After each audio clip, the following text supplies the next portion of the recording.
It's showtime.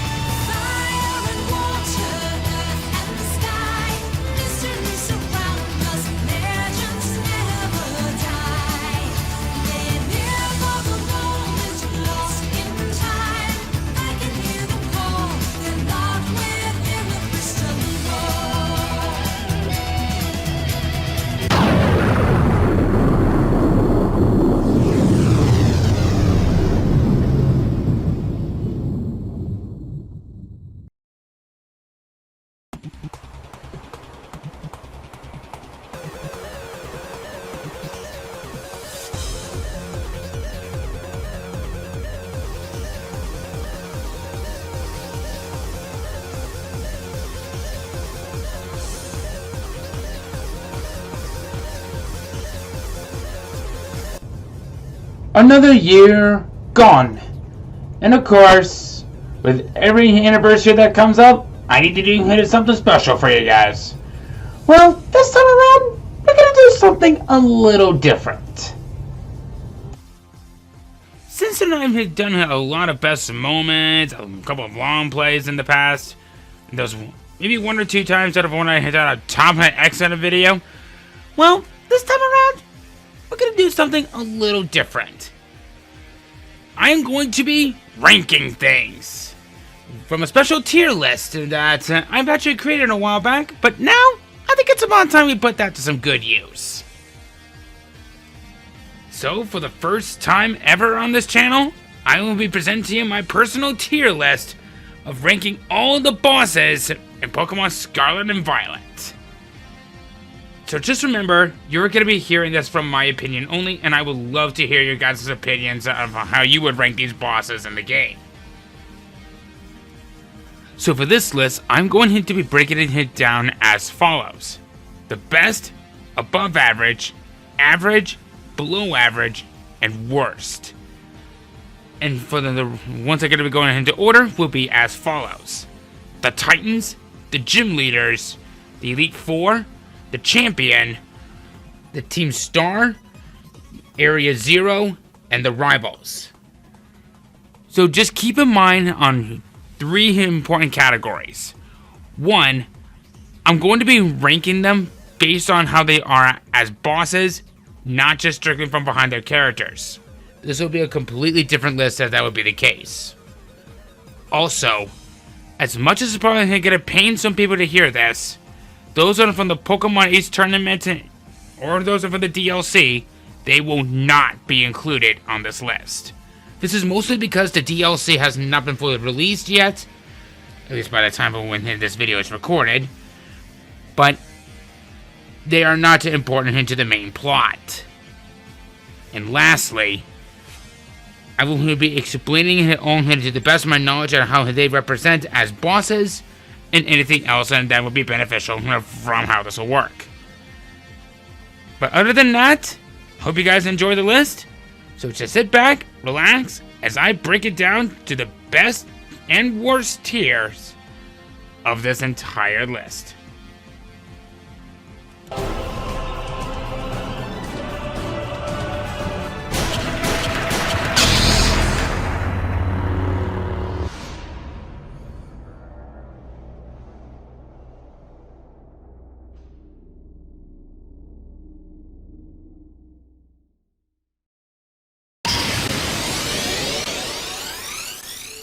Cloth. The Stonecliff Titan is going to be going in the below average tier. It honestly didn't impress me as much as a boss fight, despite being the first Titan we face against. It only ever uses one rock type move, and its appearance makes it a giveaway that makes its type it is. Sure, it did have a few tricks up its many limbs, like that ability of its Anger Shell, which is basically like the ability to form a Shell Smash, but unfortunately it got this low because of how predictable it was. So that being said, it got into the below average, mostly because of how unpredictable it was in battle.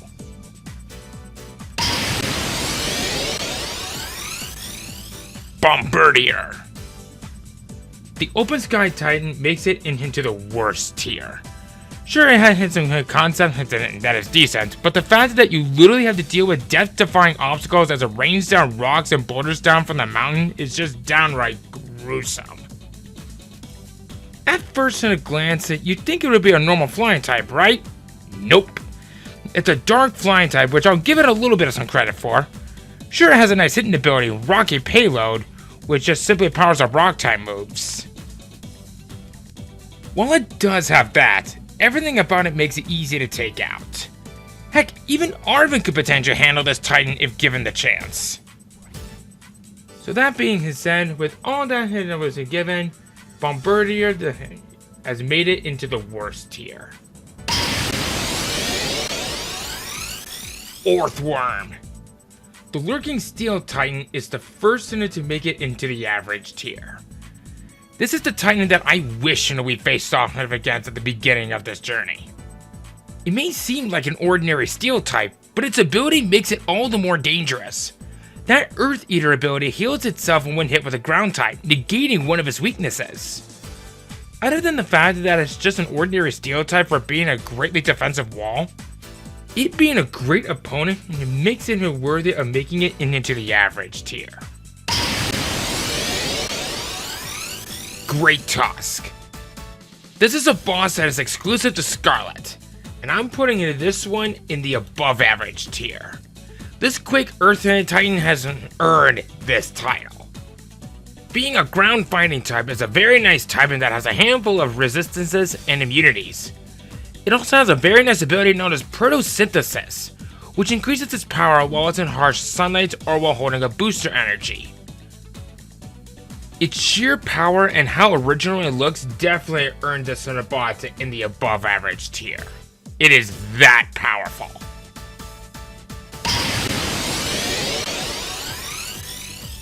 Iron Treads.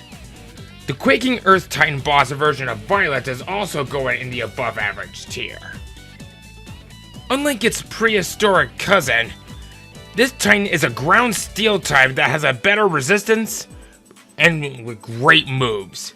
The only real thing that puts this thing at a disadvantage is its signature ability Quark Drive can only be used in electric terrain or holding a booster energy. It can learn that, but unfortunately it won't be getting that until after the main game, especially since that it won't come available until after everything is done. Despite those glitches that it has to deal with, it for sure makes it into the above average tier. Dondozo. The first phase of the False Dragon Titan might surprise some people, but I'm actually going to be putting him in the above average tier. At first, it's just an ordinary bulky water type that lives up to many more of its kind. But what's nice about this particular phase is that it's a two-parter. The second part is when the true False Dragon Titan enters its mouth and gives it a much needed power boost. So much in fact, that it and it alone makes it arguably the most durable Pokemon during this very boss fight. It also knows a signature move that it gains in the second part known as Order Up, which will not only do damage, but it also make it all the more powerful with a speed buff when it's being used. That alone makes it very unique when done correctly. You don't usually see it much in the actual boss fight, but outside, ooh, it's that good. It for sure has definitely earned a spot in the above average tier. Tatsuguri. The true False Dragon Titan is going to be going in the below average tier. With Dondozo now gone, it's now completely on its own. It does have a nice signature ability of Commander, which only works with Dondozo, but whoops! There goes that plan! Sure, it may have some good resistances being a water dragon type, and it does have some good new special offensive stats, but the fact that it can no longer live up to its full potential makes it the perfect ingredient for sushi. Which is ironic because I can't eat fish. It makes this an easy target nonetheless. So that's why it's going down into the below average tier. So now we get into the gym leaders. Let me tell you, this is gonna be interesting.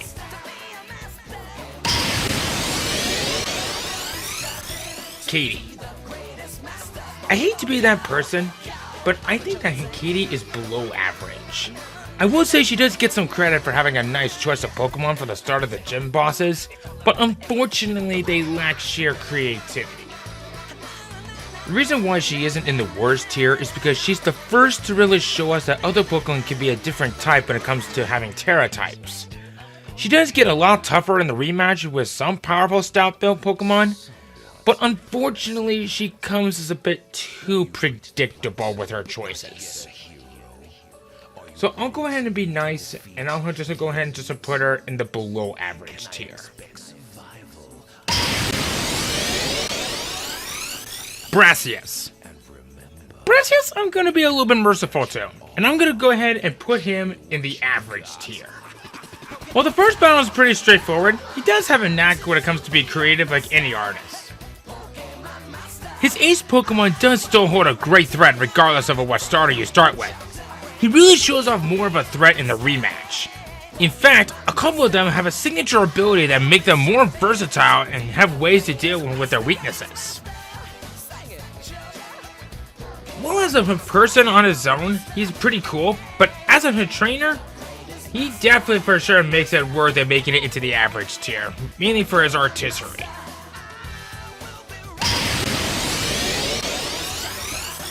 Iono.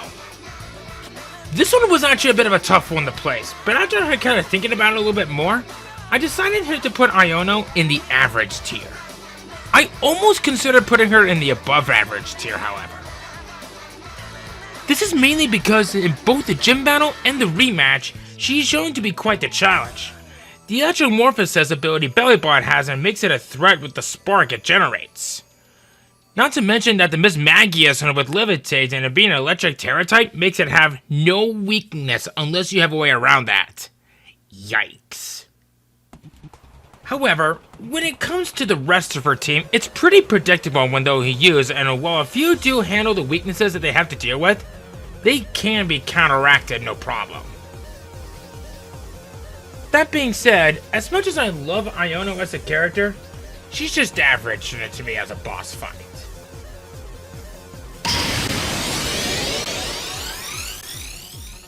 Kofu. I'm gonna be honest, I think Kofu is above average. While some think that this is an odd choice to put him in, but hear me out on this.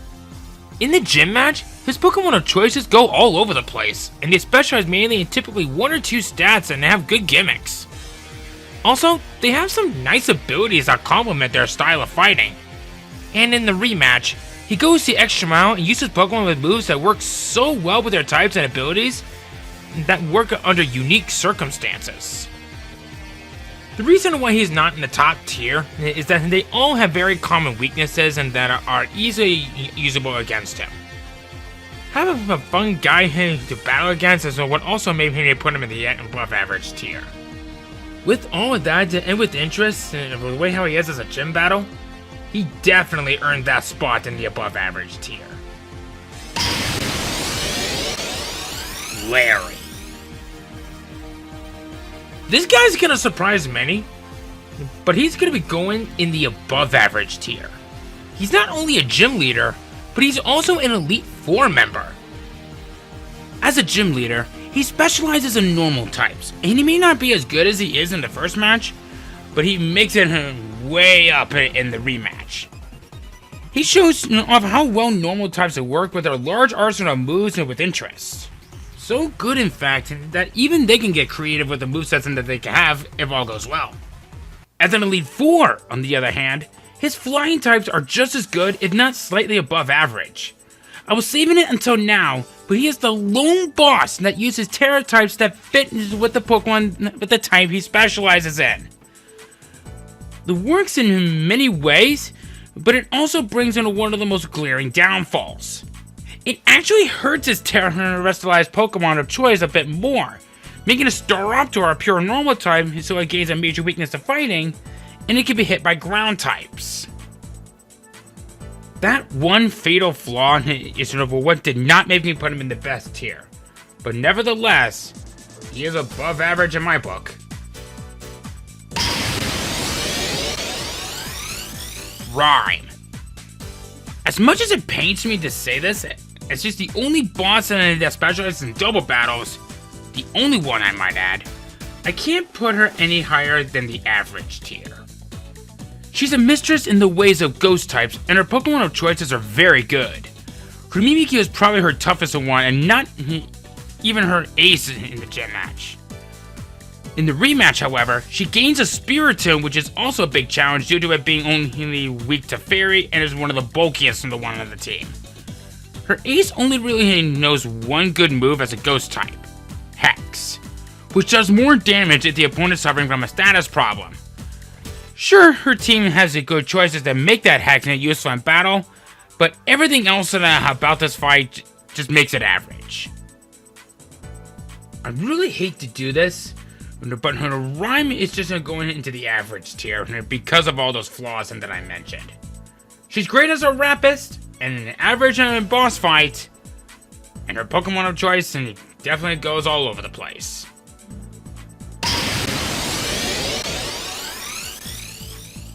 Tulip.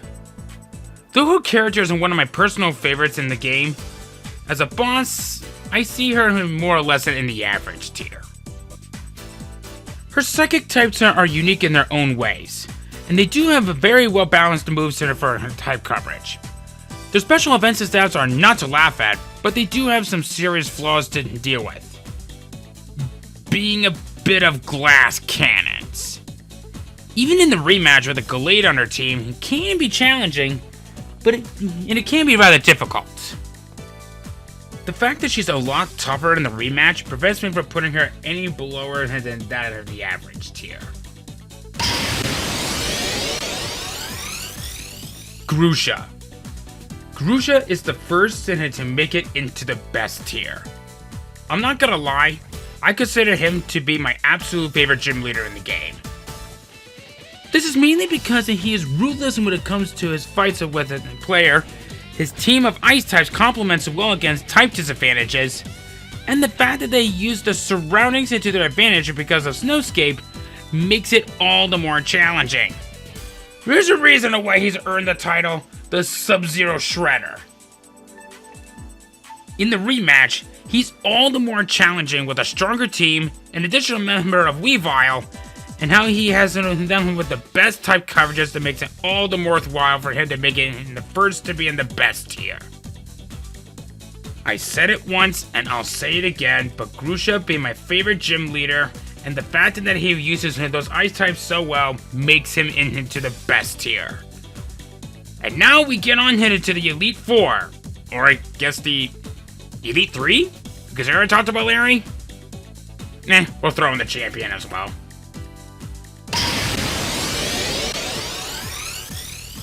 Rika. Being the first of the Elite Four, she's going into the below average. I hate to admit it, but I really don't think she's any better. A mistress in the ways of ground types is nice and all, but the problem is that I see her Pokemon almost too easy to deal with. Sure, her strongest Pokemon is unique and maybe a bit of a challenge having a water immunity due to Water Absorb, but that's all she's really letting on. Not to mention that the other real challenge is Doug Trio. Maybe the best of the team, and it's a big threat, Glass Cannon. She may be an inspiration before the fight, but in the fight, not so much. So for that, she's going into the below average tier. I really wanted her to be good, but I just couldn't.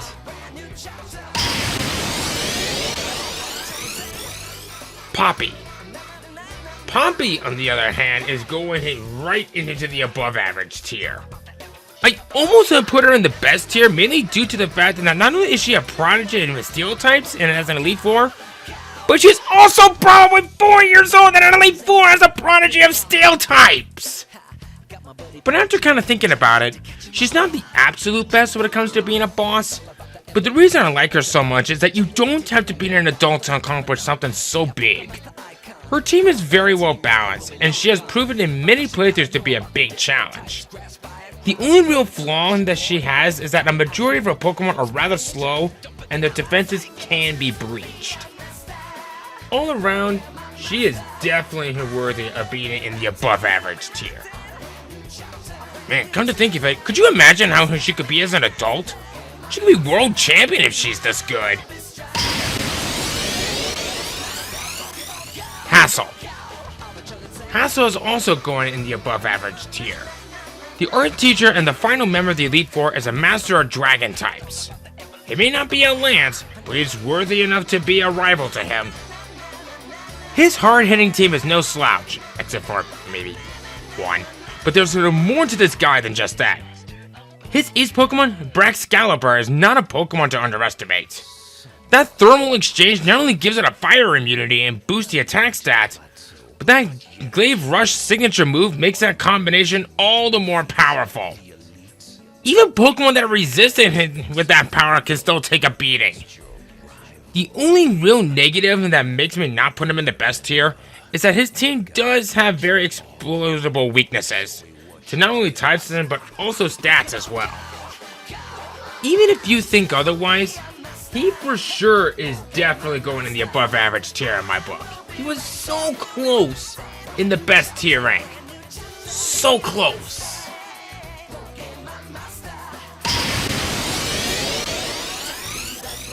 Gita. Gita was a tough one to place, but after doing some digging and replaying the game, I realized what many people think of her as a champion. The weakest. I personally don't consider that all the way, but I personally think that she would do well in the average tier. And to be fair, Rika does heal up the team before her fight, so I think that is what makes people think of her like that. Her team is very well balanced, and like a certain original rival, she doesn't have a fixed type to go for. Not to mention she does focus on dealing with type disadvantages like Grusha. One of her best Pokemon, King Gambit, is very unique with that signature move and ability. For every Pokemon she has that has fainted in battle, its offensive stats go up. And Koto Cleave makes it all the more powerful if it gets the chance to hit. What really makes her stand out is her Glamora, which not only uses the same Terra type that what it normally has, but she has the only one that uses Terra Blast. The attack varies depending on the offensive stats of the user. Unfortunately, what made me put her in the average tier is mainly since all but a couple of her Pokemon she uses are the ones we faced before and are very well familiar with. So I won't say that she's the absolute worst champion of all time. I personally think that she's just average. And now we get into Team Star. And this is when things are gonna go a little all over the place. Like it hasn't been already for this. But this time, I actually do mean it.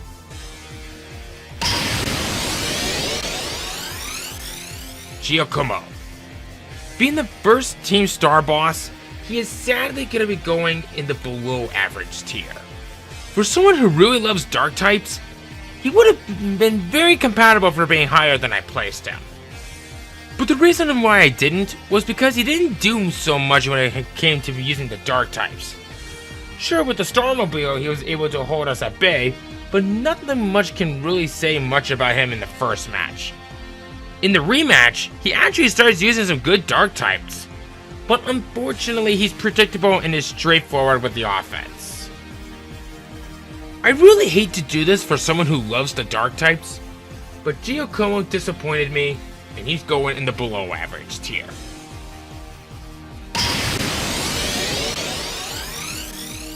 Mela. Mela, on the other hand, is going right into the above average tier.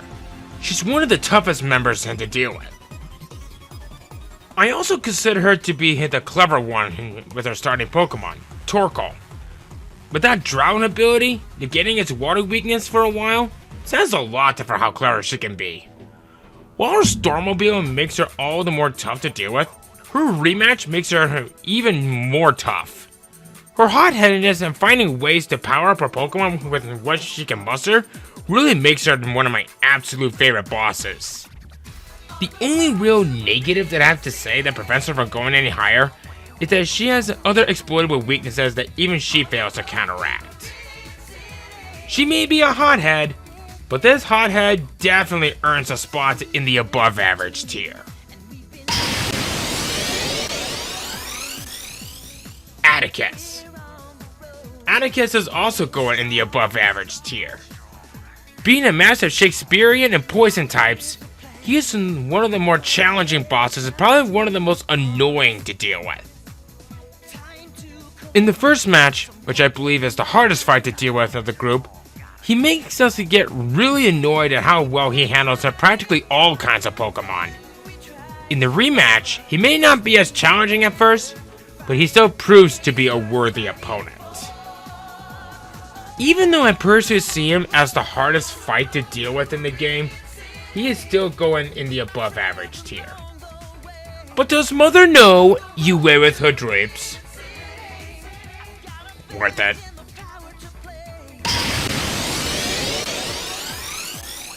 Ortega.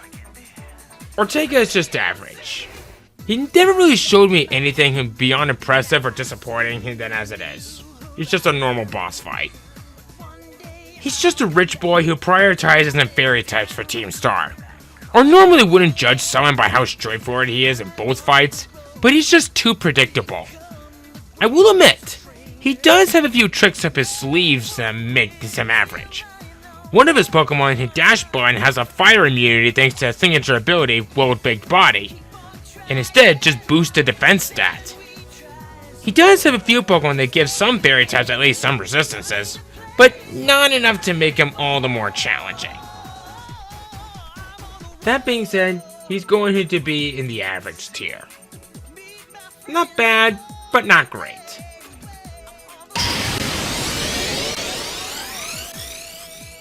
Eri. Eri, or Eerie as I used to call her, thanks anime, is going straight into the best tier.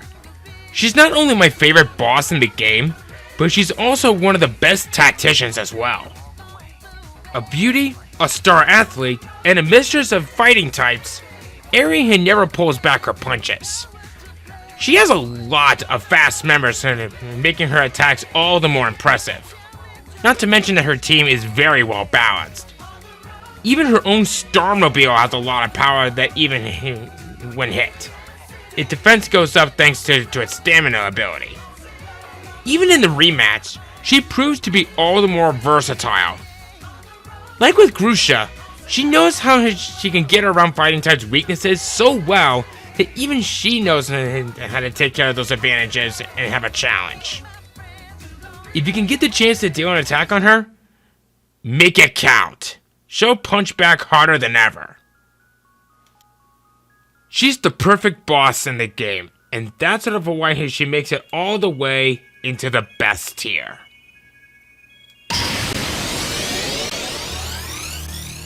Clavel.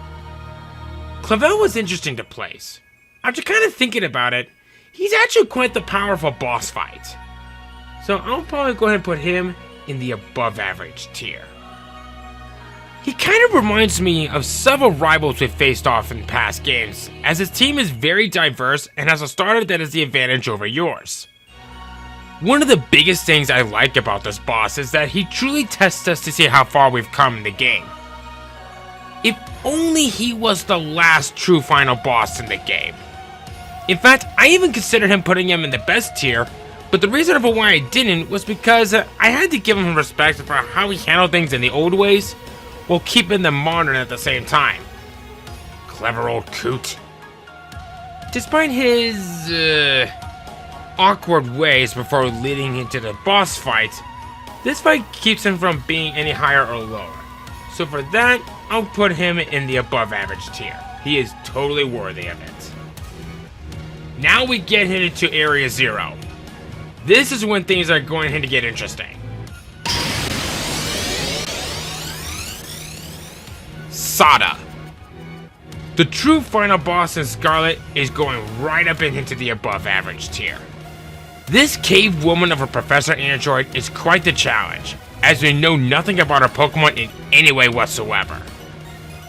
For this fight, we have to rely on our own instincts and guess to take over the fight. Not only do we have to deal with our unknown group of Pokemon, But we have a more ferocious Koraidon where we see just how powerful she really is. Once you get her figured out, your true potential is later put to the test. With all of that, this matchup that we have to face at the final battle of Scarlet definitely makes her worthy of being in the above average tier.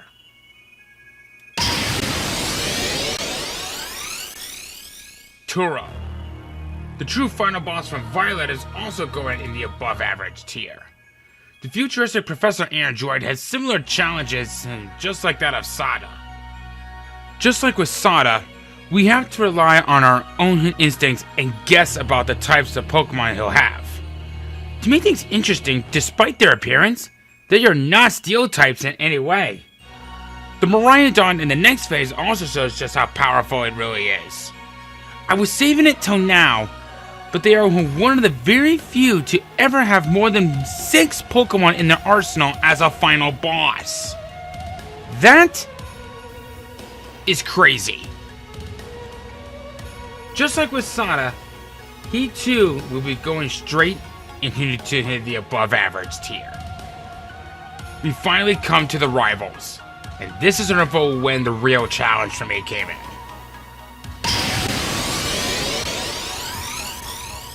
Arven. Arven is going in the best tier. He journeyed with us with a group of reliable Pokemon, except for maybe one, but he made them work relatively well. In fact, the first time I played Scarlet, it took me several tries to finally beat him. His team is very well balanced, has great moves to counteract their weaknesses, and all of that makes him a force to be reckoned with. He claims that he isn't good with battles, but I think there's some fights and it kind of underestimates himself. That Mabostif of his is his ultimate choice that makes him one of the best final choices to go for any battle. That for sure makes him enter into the best tier, and he will be the last to make it into the best tier. Penny, aka Cassiopeia. This one I had to think about her for a little bit, but after doing a lot of that, I decided to put her in the above average tier. She is the true boss of Team Star, and she has been the one manipulating everyone behind the scenes. When she reveals to be the boss of Team Star, she shows that she is a mistress in the ways of using her EV evolutions. These particular ones are some of the best EV evolutions that Paldea has to offer, and Penny is no fool about them. The only real flaw about her is that she is a bit predictable, which prevented her from being in the best tier. But everything else makes her a force to be reckoned with great hit levels, great moves to help complement him but with their types and their stats, and just all around her knows how to bring out the big guns when needed. With all of that and how cute she has been throughout the entirety of the game, made her worthy of making it into the above average tier. And finally, Nemona. Nemona was a tough one to place, but she honestly had a lot of good and bad. But after kind of thinking about it, I decided to put her in the average tier. We've had so many fights with her, and the champion fight at the end of the gym test is where we see her at her strongest. While she did put up a fantastic fight, she sadly became way too predictable, and it was to the point in her where it wasn't even funny. I mean, like I said, we've had so many fights with her. So much, in fact, that her fights have become just flat out boring. I will admit that at her fullest, she really did put up a fantastic fight. But from all the fights that we've had with her throughout the game, her predictability was just too well known. And that was sort of why, with all that has happened, she for sure ended up right there in the average tier. And there it is! That is one of my rankings for the best and worst bosses throughout the entirety of the main game of Scarlet and Violet.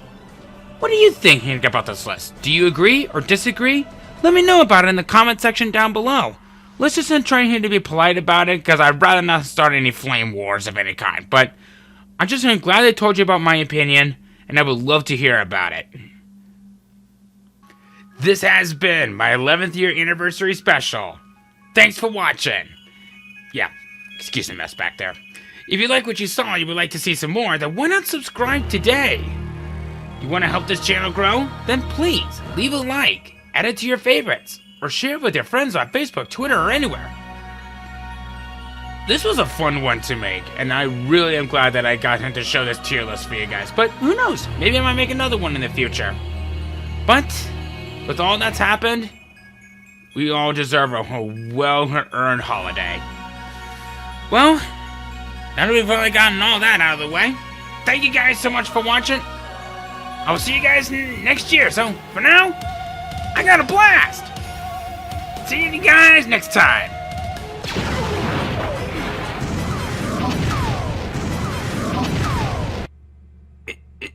Not literally.